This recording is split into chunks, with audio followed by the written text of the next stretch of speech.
जुदि ओनसोलनि जेंनाफोरखौ दानि एमपि एमएलएफ्रा सुस्रांनानै होआब्ला फैबाय थानाय समाव भट होनायनिफ्राय जानगाराव थागोन।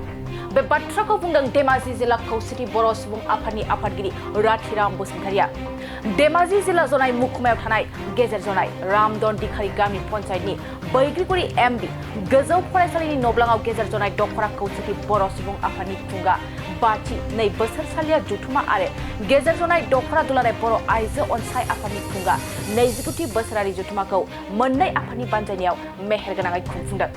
हाबाफारि बायदि फुंबिलिनि समाव मोननैबो आफादनि आफादगिरि बिथांमोना गावबा गावनि फिरफिला बिरहोयो।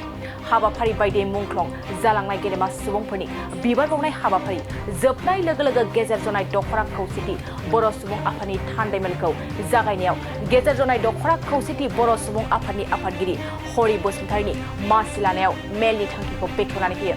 धेमाजि जिल्ला खौसेथि बर' सुबुं आफादनि लोगो आफादगिरि सानसुमा बसुमतारि बिथाङा गोजाम आफादखौ सिफायनानै गोदान आफाद दानायाव गोदानै गेजेर जनाय दखरा खौसेथि बर' सुबुं आफादनि आफादगिरि महरै बिरखां रामसियारि नेहाथारि महरै बिलाद नार्जारि बिथांमोनखौ सायख'नानै होनाय जायो।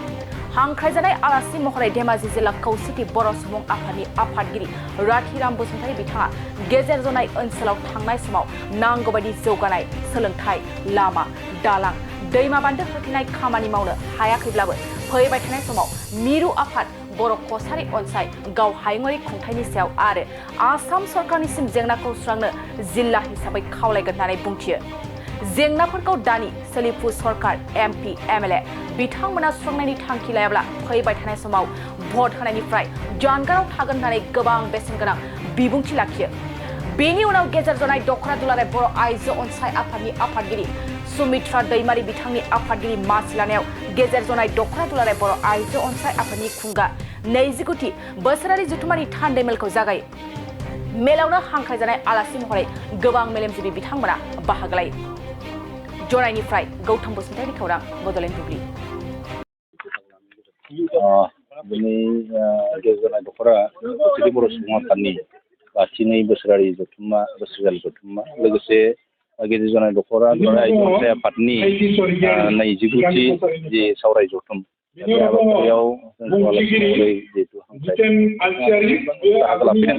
बेवहाय दिनै जोंनि गेजेर जनाय दखरा दुलाराय खौसेथि बर' सुबुं आफादा दिनै गोजाम आफादखौ सिफायनानै गोदान आफाद दाबाय।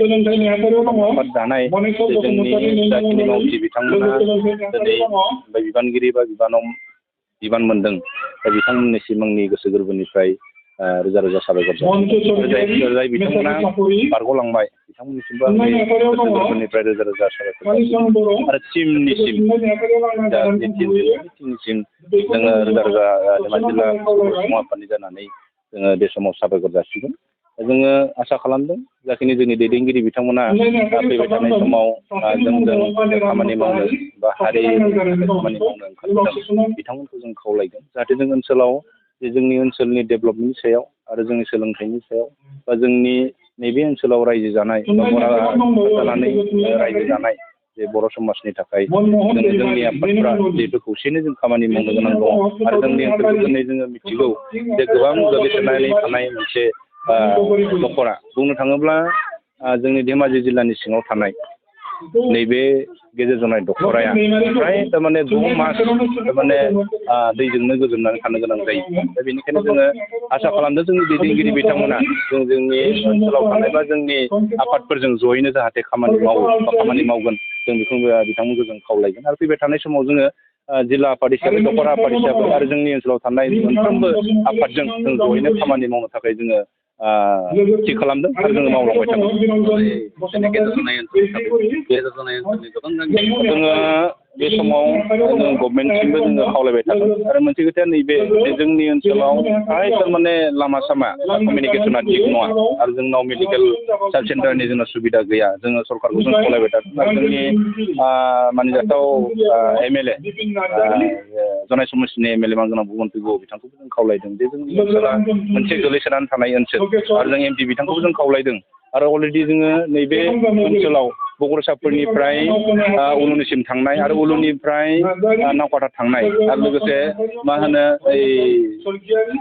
मलाननिफ्राय नावकाटा थांनाय आरो दंगलकाटनिफ्राय नावकाटासिम थांनाय जोङो लामाखौ अलरेडि मा होनो जोङो सार्भे खालामबाय सार्भे खालामनानै जोङो MP आरो MLA नो जोङो माबा होदों जोङो बिथांमोननो एप्लिकेसन जोङो होदों आरो बिथांमोना बुंदों जोंखौ खोथा होदों जे फैबाय थानाय समाव बे जि लामा जेनजेसवाइनि जि लामा बियो जानायनि लामायाव आरो बिथांमोनखौ जोङो जिल्ला आफाद हिसाबै मिरु आफाद हिसाबै आरो दखरा आफाद हिसाबै जोंनि माहारियारि आफादफोरा बिथांमोनखौ मोनफ्रोमबो समाव खावलायबाय थादों आरो बिथांमोना जोंनो खोथा होदों आरो जों बिथांमोनखौ बुंदों जे नोंथांमोना नैबे खामानिखौ जुदि जोंनो मावना होआबा फैबाय थानाय समाव जे जोंनि रायजो राजा बिथांमोनखौ जोङो नोंथांमोननो जोङो बा नोंथांमोनखौ जों सहाय होनो थाखाय बा जोंनि रायजो राजाया गोबां गोजानाव थानो हागौ आरो जों इलेक्सननिफ्राय जोङो बा जोङो मा होनो इलेक्सननिफ्राय जोङो गोजानाव थानो थाखाय जोंनि रायजो राजा बिथांमोना गोबां जोंखौ बुंबाय थादों आरो जोंबो लास्टआव बाध्य जागोन जिल्ला आफाद हिसाबै जों बुंगोन दिनै जुदि BJP सरकारा बा जोंनि बिजाथि बिथांमोना बा MLA आरो MP बिथांमोना जुदि जोंनि हास्थायनाय बा जोंनि लुबैनाय जोंनि गरा खुरखानायखौ जुदि हदनसिम लांनानै जोंनो जुदि मावफुंनानै होआबा जों फैबाय थानाय जा इलेक्सन दा बे इलेक्सनाव जोङो बर्जन खालामगोन होननानै जोङो बिथांमोनखौ बुंबाय थानाय जादों बेखौ सावरायबाय थादों गभर्नमेन्टजों सावरायबाय थादों दाखालि बर' फरायसा आफाद आरो खौसेथि बर' सुबुं आफादा दिल्लीयावबो सावरायबाय थानाय जादों जे खावलायदों जोंनिफ्राय आरो जोंनि मिरु खौसेथि बर' सुबुं आफादा जिल्ला खौसेथि बर' सुबुं आफादनिफ्राय जों खावलायदों जाहाथे गभर्नमेन्टआ बा सरकारा नैबे समाव जोंनो भिलेज नटिफिकेसनखौ बा जोंनो इलेक्सनखौ थाबैनो जुदि फाथिनानै होआब्ला जोङो फैबाय थानाय समाव हयथ' BJP सरकारखौ गारनानै जों गुबुन सरकारजों हयथ' गुबुननो जोङो भट होनो गोनां जानोबो हागौ दा आसा खालामदों जोङो बिथांमोना जोंनो खोथा होदों थाबैनो हयथ' नैबे जा बर' कसारि गावारि खुंथायनि गामि सोसननाय बे गामि सोसननायखौ थाबैनो मावफुंगोननि खोथाखौ बिथांमोना होदों जुदि मावफुंनानै होआब्ला जोङो फैबाय थानाय इलेक्सनाव जोङो बर्जन खालामगोन दान्दिसे सम होफैनो थाखाय नोंथांमोननिसिम जोंहा गेजेर जनाय दखरा खौसेथि बर' सुबुं आफादनि 2 बोसोरारि लोगोसेनो गेजेर जनाय दखरा दुलाराय रायजो आफादनि 29थि बोसोरसालिया जथुम्मा जोंनि बे गेवलां फोथाराव बैग्रिगुरि गेवलां फोथाराव दिनै गाजा गोमजायै खुंफुंनो होननानै लाहार फाहार खालामनाय जादों आरो बे हाबाफारियावनो फुंनि समाव जोङो गिबियावनो फिरफिला बिरहोनाय हाबाफारिखौ जोङो फोजोबखांबाय लोगोसेनो मुंख्लंफोरनि मुङाव बिबार बावनाय बावजेनगिरि दंमोन जोंहा आलासि हिसाबै जोंनि गेजेर जनाय दखरा खौसेथि बर' सुबुं आफादनि मानगोनां बोसोनगिरि भबेन नार्जारि आदा लोगोसेनो गेजेर जनाय दखरा दुलाराय आइजो अनसाय आफादनि बोसोनगिरि रेनुका बसुमतारी आब' बिथांमोना जयैनो मुंख्लंफोरनि मुङाव बिबार बावजेनबाय दा बावखांनायनि उनाव जोंहा दा जिहेथु जोङो सानसेनि हाबाफारिजोंनो नैबे मेलखौ जों फोजोबनो सानदों खोब गेवलां गुवार गिदिरै जों गोम खालामनो सानदों थेलेब लेब मोनसे हाबाफारिनि गेजेरजोंनो जों बे हाबाफारिखौ फोजोबनो सानदों बेनिखायनो जोङो गेवलां मेल जिहेथु जों लायाखै डेलिगेटनि गेजेरजोंनो जों फोजोबगोन दिनैनि सावरायनायखौ गेजेर जनाय हालाम जोंनि गेजेर जनाय हालामा खोब गोग्लैसोनाय ओनसोल जों बेखौ खोब रायजो राजाफोरजों सावरायगोन आरो बांसिनै नोजोर बोगोन मानो होनोब्ला दिनै जिहेथु जोंनि नैबे ओनसोलाव खोब जेंना जेंसिया जोबाखै नङा दाबो जेंना जेंसि गोबां दङ उन्दै बैसोआव हाबा जानाय लोगोसेनो गुबुन आइजोआ गुबुन हौवाजों खारसननाय जों माखासे बेफोर समस्याफोर दङ लोगोसेनो सरकारनिफ्राय जिहेथु जों डेभेलपमेन्टनि गेजेराव जों जाबायदि मोननांगौमोन हयथ' जों मोनफुंजोबनाय जायाखै जिबायदि जानांगौमोन गुबुन जायगाफोर बायदि बेबायदि जोंनि नैबे ओनसोला जायाखै निस्सय रायजोफ्रा दिनै बिनि सायाव उत्थापन खालामगोन जों बे उत्थापन खालामनाय बायदियैनो जोङो रायजोफोरनि माखासेखौ जों जिमान हायो जिहेतु सरकारनिसिम जों दैथायहरनो नाजागोन आगोलफ्राव बिदिनो गोबां खेब जों दैथायहरखांबाय दा सरकारखौ जों नारसिनगोन आफादनि जानानै जों माखासे बेफोरखौ लानानै सावरायगोन आरो लोगोसे जोंहा दैबानानि जेंना जेंसि दङ दिनै जोंनि नैबे ओनसोलखौ मैखोमै जोंनि नैबे ब्रह्मपुत्र लालि दैमा होननाय मोनसे दैमाया जोंनि नैबे ओनसोलखौ गोबां सिलिंखार खालामलांदों दा बेनि सायावबो बोरैहाय सरकारा प्रटेकसन होनो हायो जोंनि नैबे रायजो राजानि जानानै जों बेखौबो निस्सय दिनै बेयाव रायजोफ्रा उत्थापन खालामगोन बेफोरखौ जोङो सरकारनि खाथियाव जों दैथायहरनो नाजागोन जाहाथे जोंनि ओनसोलाबो सेफटि मोनसे जाना थायो आंनि फारसेनिफ्राय गोजोन हामलायनाय थाबाय। दिनै खुंगा बाथि 2 बोसोरारि जथुम्मा गेजेर जनाय दख'रा खौसेथि बर' सुबुं आफाद लोगोसेनो खुंगा 29थि बोसोरारि जथुम्मा गेजेर जनाय दख'रा दुलाराय आइजो अनसाय आफाद मोननै आफादजों जों जथायै दिनै बे बगरिगुरि MB स्कुलनि गेलेग्रा फोथाराव जोङो मोनसे गेवलां मेल खुंनो लादों। दा बेवहाय जोङो आइजो अनसाय आफाद हिसाबै गेजेर जनाय दख'रा आइजो अनसाय आफादा 1994 मायथाइयाव जोनोम जाजेनदोंमोन। गेजेर जनाय दख'रा आइजो अनसाय आफादा बे समनिफ्रायनो दिनैसिमबो गोबां दुखु खस्थ'नि गेजेरजों नांथाब नाजाथाब जोङो आफादखौ दैदेनबोगासिनो।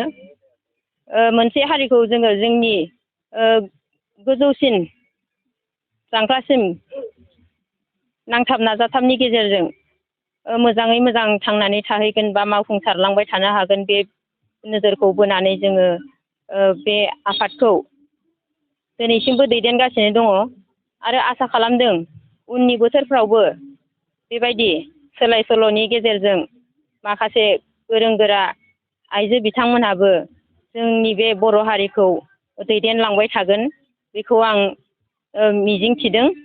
दा जोंहा मोनसे मेल लादों। बेवहाय जोङो धेमाजि जिल्ला बर' आइजो अनसाय आफादनिफ्रायबो जोङो आलासि हांख्रायदों।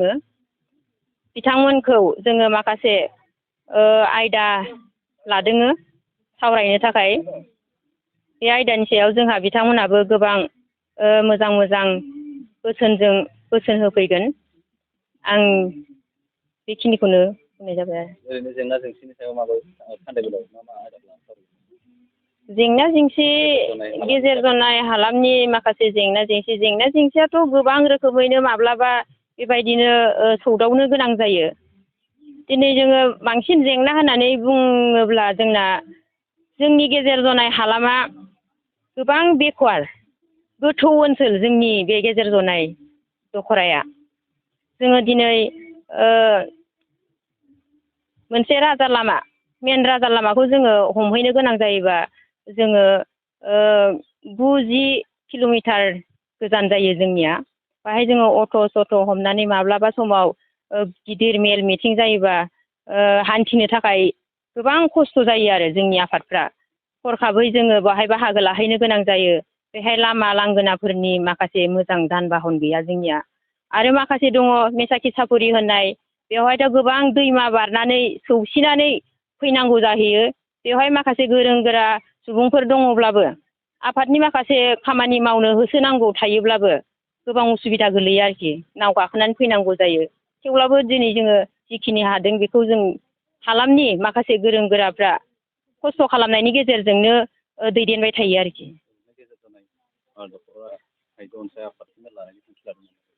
सांग्रांथि मेलखौ जोङो सिगांफोरबो लाबोदोंमोन। दा जोङो लागोन होननानै सानदों इयुन बोथोरफ्राव मोजां जोङो समस्याफोरखौ नाहरनानै आरो। लानायाथ' लाखानांखागौ। जिल्ला आफादनिफ्रायबो जोंखौ बिथोन हरो एवारनेस खुंनो थाखाय, सांग्रांथि मेल खुंनो थाखाय। बेवहाय जोङो जिल्ला आफादनिफ्रायनो माखासे आलासि लाबोनानै जोङो सावरायो आरो। दिनैनि बे बिहोमाखौ जोङो बिथांनिफ्राय माखासे जोंनि बे गोलैसोनानै थानाय हालामनि मोनथिनो मोनै रायजो राजाफोरनि गेजेराव माखासे मोनथिनो हानाय माखासे मोजां बिहोमाखौ मोनगोन होननानै जोङो आसा खालामदों। सना रुफा आरो हिरानि जुवेलारि गाननो मोजां मोनग्रा सुबुंफोरनि थाखाय गोजोनथाव खौरां। दासान्दि फुजा बोथोरखाय खम बेसेनाव फानगासिनो MSCB जुवेलार्सआव सना रुफा आरो हिरानि समायना रमायना जोंख्लाबनाय जुवेलारिस। MSCB जुवेलार्सआव मोननो हागोन राजकोट जुवेलारि, कास्टिं जुवेलारि, कलकाता जुवेलारि, मेसिनजों बानायनाय जुवेलारि आरो आखाइजों बानायनाय जुवेलारि। लोगोसेनो हाबा हुखायाव गाननो थाखाय सना आरो हिरानि समायना जुवेलारिसफोरखौबो मोननो हागोन। MSCB जुवेलार्सआनो दं क'क्राझार सहरजों नांजाबनाय क'क्राझार रेल गेटनि साखाथि वार्ड नं 5 बिबेकानन्द पथआव। MSCB जुवेलार्सजों थोंजोङै जगाजग खालामनोबो हागोन 9954273079 जानबुं अनजिमायाव।